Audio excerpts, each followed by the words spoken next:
বিয়ে সাহেব, এই যে আমার সাওয়াত দেখেন পছন্দ হয় নাকি? সাওয়াল দেহ তো মাশাল্লাহ ভাই পছন্দ হয়েছে। তো আপনারা যৌতুক হিসেবে কি গাড়ি নেবেন?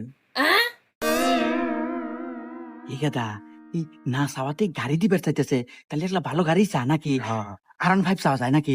আচ্ছা বিয়ে বিয়াই তাহলে ই করেন গা, একটা বিএমডব্লিউ নেন গা।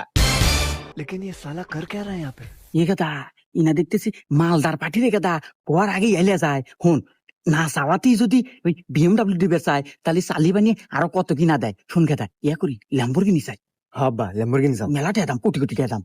ওকে আয়। আসলে বিয়াই BMW গাড়ি হলে গায়ে যে যুগের হাতে আর আমার সাওয়ালের হাতে যায় না। এক কাজ করেন, ওই ল্যাম্বরগিনি দেন গা। দের হুম মুন্দে যাই দেখা যা, তোর হাতে আত্মীয় তো হরম না, মিয়া আর আগে বিয়ে দেব। কইলাম যে এত লোভ হলো না। তুই না করলো ল্যাম্বরগিনি নাকবো তোর